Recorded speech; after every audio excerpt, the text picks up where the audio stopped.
Well, that was an absolutely insane comeback by BYU. Down 10 in the fourth quarter. They storm back to win it in double overtime. I don't know. You got to throw your hands up a little bit here and say BYU's got something special with this team right now. I'm still not entirely sure what the top end of this BYU team is, like what the ceiling is, how good they are, but man, they fight like hell. They got a little bit of luck and they got it done at Arizona today. Crazy 33-27, the final in double overtime for BYU. Welcome into the channel. Big 12 is open for business. Best Big 12 podcast you can find on planet Earth. Please do like the video. Please do subscribe as you file in for a late night stream. You know, we'll see who's still up at this is 12:14 a.m. Central Time. I can't believe it felt like BYU was dead in the water so many different points in this game. First of all, it's 24-14 with 11:14 left. I've got that written down. It was 11:14 to go in the fourth quarter when there's a moment there where Arizona gets the long touchdown run, and I'm thinking, man, I tell you what, BYU really misses Jack Kelly, a linebacker who would have made that tackle had he been in the game, I would imagine. But and that's a part of the game, right? You know, some injuries start to add up. Tanavasa got thrown out of the game for a targeting call as well. So look, you're playing a little bit shorthanded, and Rizcano got loose for the 36-yard TD, and it really did not feel good because at that point, BYU hadn't scored since the first quarter, which is crazy. I mean, you think about the amount of like real time it had been since BYU had scored by the time it got to 24-14, because not only was it since the first quarter, but we had the weather delay. Like it had just been a long period of time of the offense being inconsistent. Bear Bachmeier showing his age at a couple of points tonight with some rough turnovers, but they kept plugging away.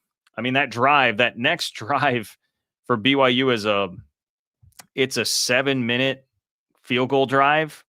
You know, the broadcast, I thought, got a little out of pocket a couple of times, but I did agree with them when they were making the point, like, man, this drive needs to be a little bit faster, or just like it doesn't feel like there's a whole lot of urgency with BYU right now. But as it turned out, that worked out perfectly. It was 7:06, so a 15-play, 69-yard drive, 7:06. That's what BYU used to get the field goal and at least get the first part of the equation done when you're trailing by 10 there.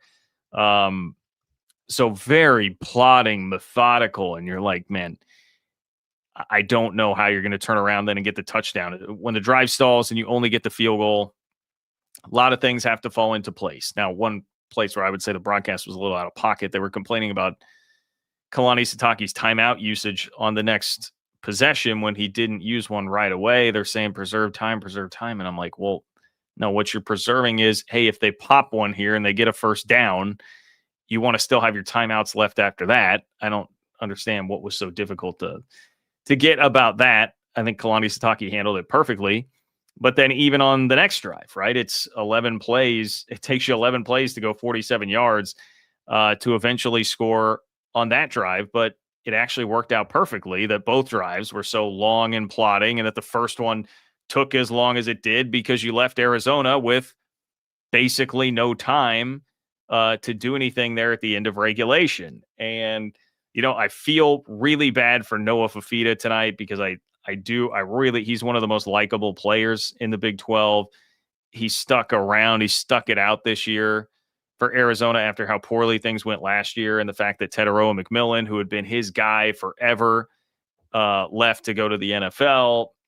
Noah Fifita sticks around, and it looks like he's about to get this team to 5-1 in front of their home crowd. Like, just would have been a great moment for him. He had 20 incompletions tonight, but still played pretty well. Anyway, it just didn't work out for him, man. It just didn't work out for him. He did not have any time there. BYU didn't leave him any time, and he wasn't quite able to take advantage in either overtime. And he's so close, right? Like Fifita is so close. The very last play, it's like off his receiver's fingertips. I mean, there were a couple of those moments. There's just not much margin for error. There's not much margin for error in games like this, and BYU made plays and got some luck. Made plays and got some luck. I mean, we can talk about a bunch of these, but the play that sticks with me the most after all of this is like, okay, didn't feel like BYU's offense had it in them to score 10 points in the final 11 minutes there, or even a touchdown after getting the stop in the final 4 minutes there. But think about the Bear Bachmeier fumble, okay? That was a third down play, and Bear Bachmeier like fumbles and it gets knocked forward a little bit and is just one massive pile up, massive humanity. That is just a 50-50. It is anybody's ball. Could go any which way. Would have been a third Bear Bachmeier turnover of the night, and yet BYU recovers the fumble. And so when you're talking about like this team having 9 lives, I mean, that is definitely the biggest part of it that sticks out to me. Okay. Grittiness, toughness, obviously guys that can make plays, guys that are fearless. I mean, generally, I just think BYU's team is pretty fearless, but you also have to have a little bit of luck to pull something off like that. You have to have a little bit of luck, and that came up on the fumble that BYU recovered. But I'm going through my notes here of some of the plays that I just loved in all of that. Like, where was it at? The quarterback draw. I loved the quarterback draw. What a call from Aaron Roderick to get the QB draw that winds up being a Bear Bachmeier touchdown. Yeah, there it is. Aaron Roderick. What a call with the QB draw TD. But so many things had to go right. I mean, Arizona scored a touchdown that got called back because of a holding penalty, which I mean was totally legit, and it did affect the play, right? But you're just thinking about all these things, all these times that it felt like BYU was dead. The fumble when that's lying on the turf, when Arizona went up 24 to let's go. Arizona goes up 24-14. Drive stalls, you have to kick a field goal. You've got the Bear Bachmeier fumble. You've got the Arizona touchdown that gets called back for a holding call. Like at each one of those times, I was sitting there thinking, yeah, I mean, I think this is done, dude. I think Arizona's got this wrapped up. And they did not. They did not. BYU found a way to come through. But, you know, all the stars showed out. Chase Roberts made up for a big drop, played a role in making the getting things to overtime after that, when I thought that drop was going to be just like the play of the game. I thought it certainly could have been at the time. I guess that's another moment, if you want to talk about moments where it felt like, you know, BYU was about to lose this game. That third down drop was like, oh boy, Chase, come on, man. That's not one that you can be dropping, my friend. But you had so many big plays. Parker Kingston comes up with the big return that set everything up too. That definitely helped out, right? That really helped out. When you've got a limited amount of time, the offense had been scuffling for the most part since the first quarter. Popping a 30-yard return is huge. And that's what, I feel like this team just has a knack for doing that. There are enough guys that have been around for a long time that just have a knack for making really, really huge plays like that. I mean, obviously, LJ Martin was great throughout the game, 25 for $162, 1 touchdown. BYU as a team ran for 258 yards, 51 carries. So BYU was really having to grind it out on the ground throughout the game. And man, I mean, I mentioned it earlier, Bear Bachmeier, this was like the first time that, you know, he has now turned it over, right? We broke the seal on turnovers before this game, but this was the first time that Bear Bachmeier, there were multiple points where it just felt like, all right, he's young. I don't know if he's ready quite for this. This feels like the moment that will get them. They'll take a loss. It's impressive that BYU made it to 5-0 with a true freshman quarterback playing with this. I mean, you think about the Jake Retzloff. How long ago was Jake Retzloff? And what, 3-4 months ago, we're sitting here thinking like Bear Bachmeier being the quarterback? Like what? Like how far this team has come with that guy as the quarterback to be sitting here at 6-0 now? Like no shame in any of that, but yet Bear Bachmeier just kept playing and kept fighting. But, you know, I mean, the interception that he threw off of a bobbled snap, it's just like, that's a true freshman play, right? Like that's when you think of a true freshman making a freshman mistake, that's kind of it in the dictionary. You're thinking about a guy who is trying to maybe panic a little bit and just do too much. I guess you couldn't really say panic so much because he did pick the ball up, which again, your 9 lives for BYU.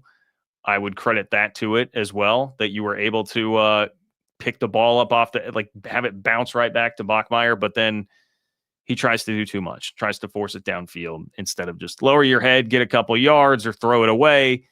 It's try and throw it too late when you do see, yes, I think it was Carson Ryan was open, but you're trying to throw that too late. You got to do that sooner. Then, yeah, you're trying to convert a critical first down inside the 10-yard line to tie the game. Everything's on the line, and you allow it to get punched out. It was like, oh, okay. But then he has the moments, right? I mean, he just kept sticking his head in there and running the football. And you got to give him a ton of credit. Like, teams typically follow the personality of their head coach and their quarterback, and BYU is just tough as nails. I mean, just tough as nails. Tough as a 10-cent steak. I don't insert your like a $2 steak. I don't know what it would be. Insert your colloquialism or whatever analogy you want. Like, this team has it. Bachmeier he was 12 of 29. He only completed 41% of his passes, and he threw 2 picks tonight. But the guy was called upon to run the ball 22 times. 22 times. Bear Bachmeier had to run the football in this game for 89 yards and 2 touchdowns. And you kind of knew it was coming. You knew, especially as you got into the red zone, that was what BYU was going to have to turn to, was just use him like a battering ram to get into the end zone. And man, for a true freshman, he just takes that punishment and keeps going.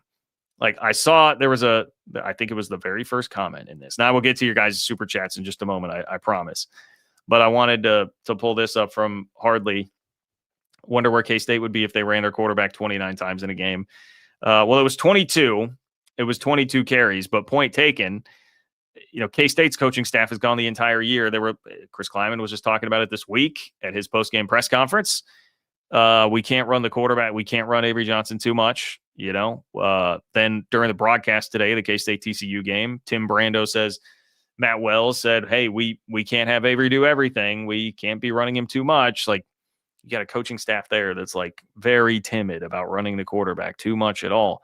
Meanwhile, BYU's like, hey, true freshman, Bear Bachmeier, why don't you tote the rock 22 times and just and it's like, look, there's a difference between an Avery Johnson carry and a Bear Bachmeier carry. Avery Johnson slid a yard and a half before a first down that he clearly would have had today on third down.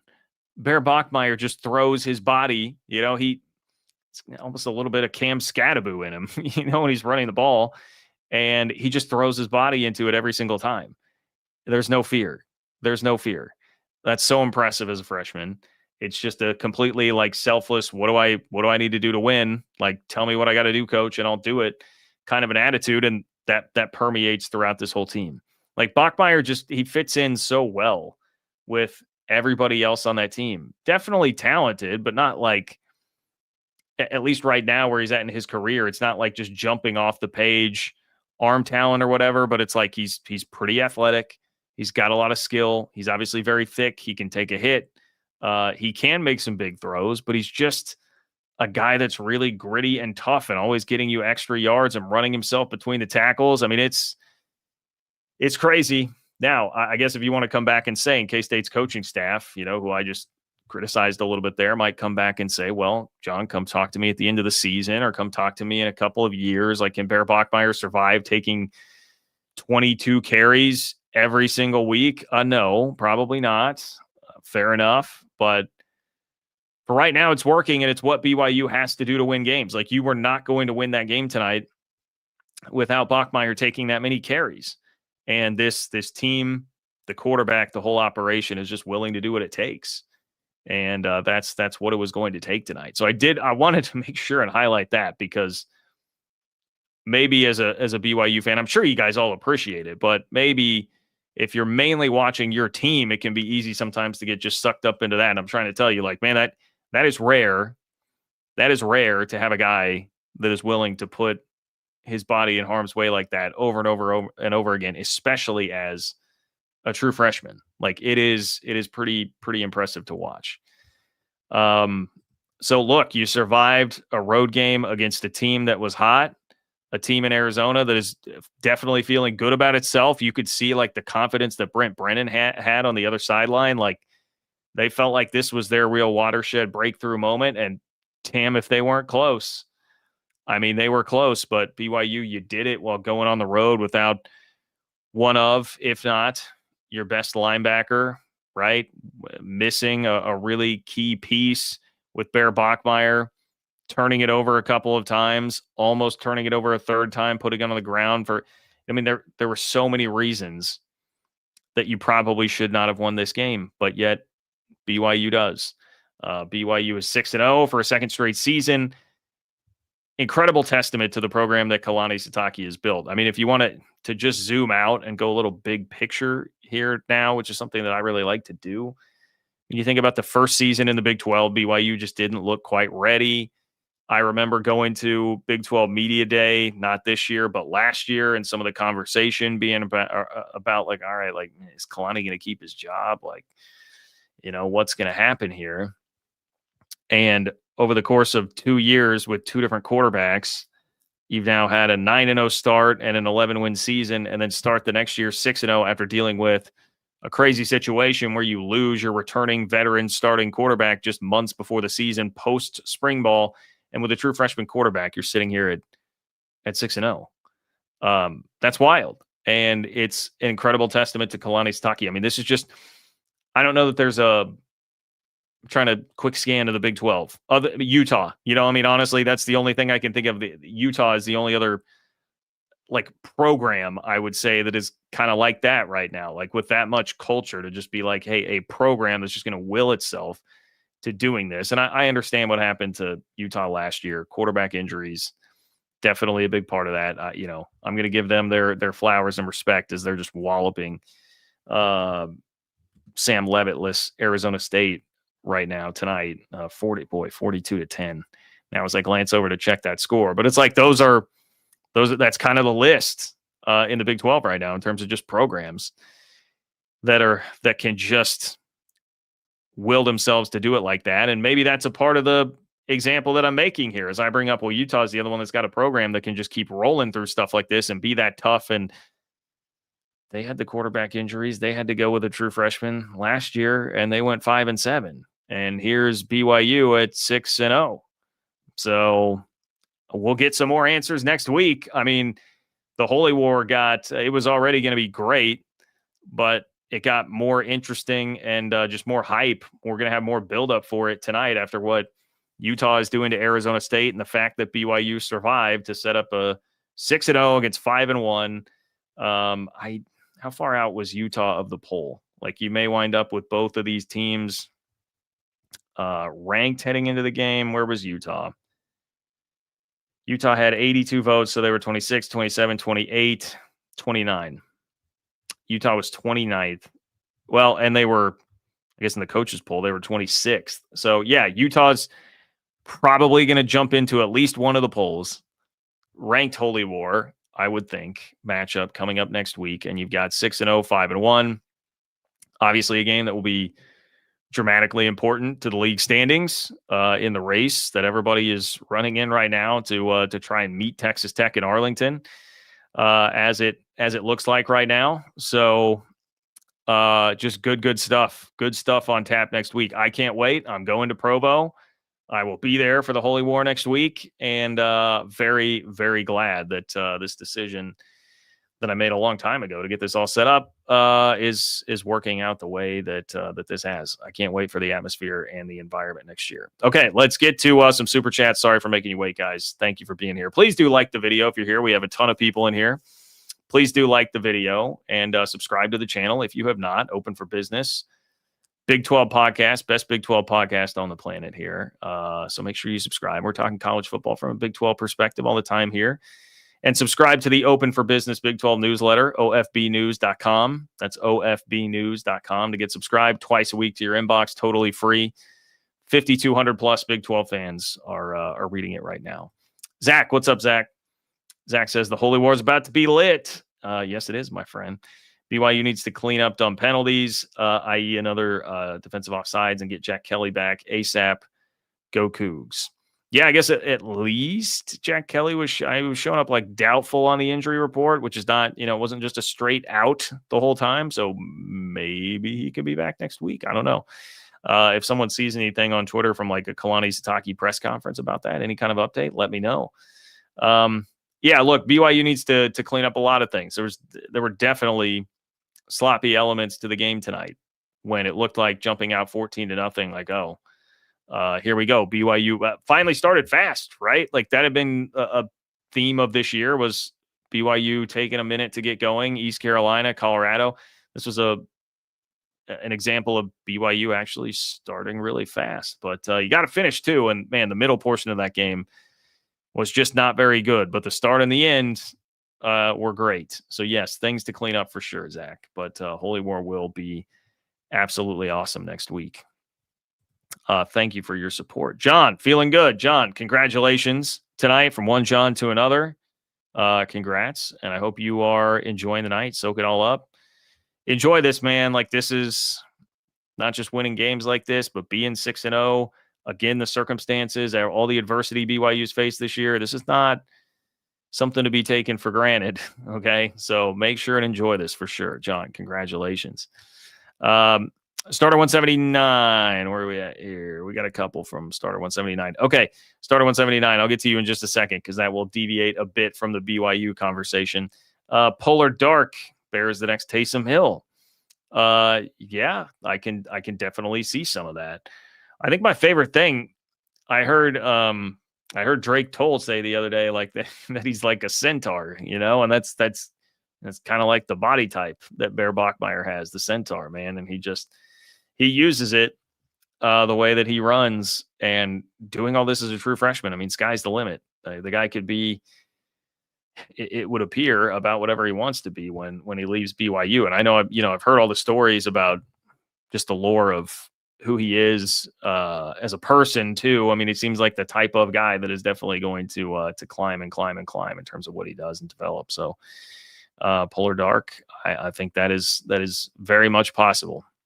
Very much within the realm of possibility. Okay, so Starter 179 is here. I did do a video about Tech beating Kansas earlier, 42-17. I did not do a live stream, so Starter 179 weighing in for the first time on that tonight. Starter 179 says, unbelievably soft behavior by Leipold. You give up 350 yards rushing, and you want to confront Joey and cry in your press conference about the refs. Loser. Wow. Big time words there from Starter 179, who also says KU is a soft loser program and will always be a soft program, starting with their soft coach. Never come at our coach like that again. 9 sacks. Next time we will make it 12. He better get fined. Okay, now I'm going to react to this by saying I am not like fully up to speed on quite everything that happened here. I know that I saw some of the Kansas side of postgame mentioning that Lance Leipold was upset and that there were if I'm wrong on this, I was reading a tweet. I have not had a chance to go listen to Lance Leipold's press conference, but like the slug that I saw by it, or the tease to one of the press conference clips, was that did Leipold accuse someone of throwing like a pocket knife from the stands? I think is what I saw there, judging by Twitter. So Lance Leipold apparently was not very happy about the things that were flying in from the stands. I know Starter 179, you mentioned you thought Leipold was really badgering the officials to get the penalties called for the tortilla throwing that was happening. You get the one warning, so it happens the opening kickoff, but was still happening after that. I don't feel like I have a firm enough grasp on this whole situation to make a ton of comments here. I would say, if I were a Kansas fan, I would maybe find it a little bit frustrating to get beat like that and then be utilizing a lot of time and space or energy to talk about, stuff being thrown from the stands or complaining about the other team with something like that off the field. I do get that. I mean, I'll put it this way. I know with the way K-State fans have felt about Chris Kleiman this year and the frustration over the season that K-State has had, if the roles were reversed and he were doing that, I feel like a lot of fans would just be like, bro, spare me. Like, go win the game. But congrats to your Red Raiders. Starter 179. Tech was really physical, rushed for over 350 yards, and produced 9 sacks. That's called dominating in the trenches. That's the story of the game. Period. End of story. And it sounds like Joey said Skylar Gill-Howard injury issue. Dodged a bullet, maybe a couple weeks thing, but dodged a bullet in terms of being something like season ending. So that's great news. And obviously with Baron Morton, it seems like that's going to be pretty minor. So Starter 179, thank you for being here. Okay, I'm seeing Starter 179 says he got in Joey's face post game. It was complete trash behavior. All right, well, someone needs to show me a video. I haven't seen the video of it. I've seen people talking about that. I haven't seen the video. Let's see. Kenny Dillingham was indeed deeply humbled tonight. Maybe we should cover that for just a moment.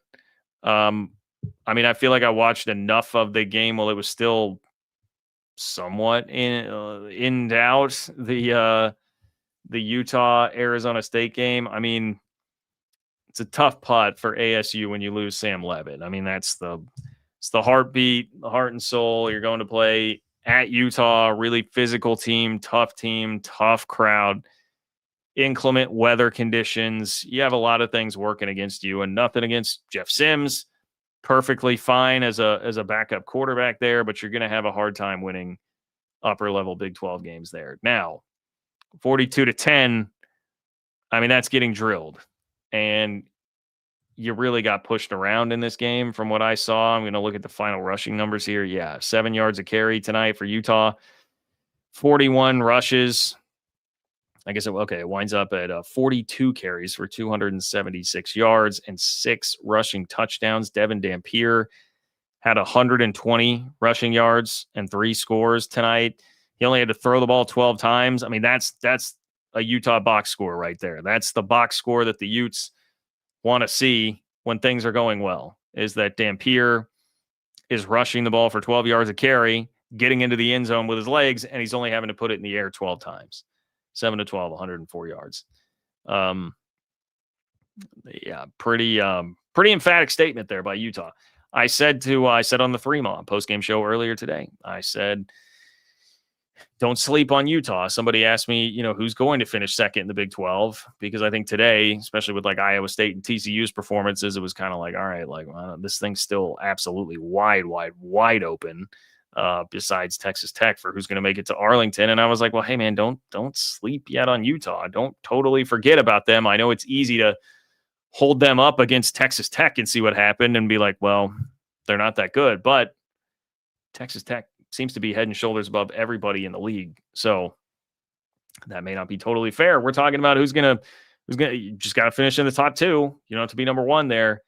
Utah could definitely be that team, and things just got very real for Arizona State in a hurry, because now Arizona State is wondering about Levitt. He was walking around in a boot before the game.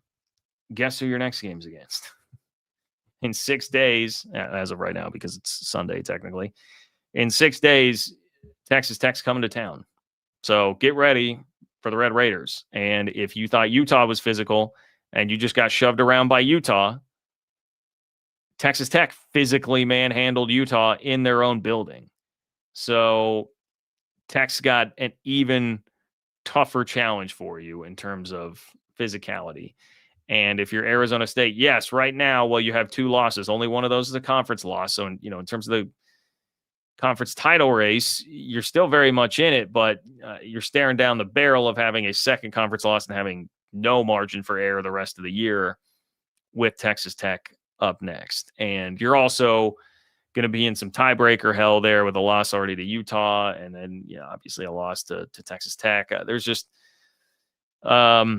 things got very real very quick when 2 days ago, I'm trying to remember when we first heard about Levitt. Was it Thursday or Friday? But like 2 days ago, everyone's thinking, all right, huge showdown this weekend. That'll be a great game. We'll see. And then it's, Sam Levitt's hurt. Oh, here's a 32-point loss. Oh, here comes Texas Tech.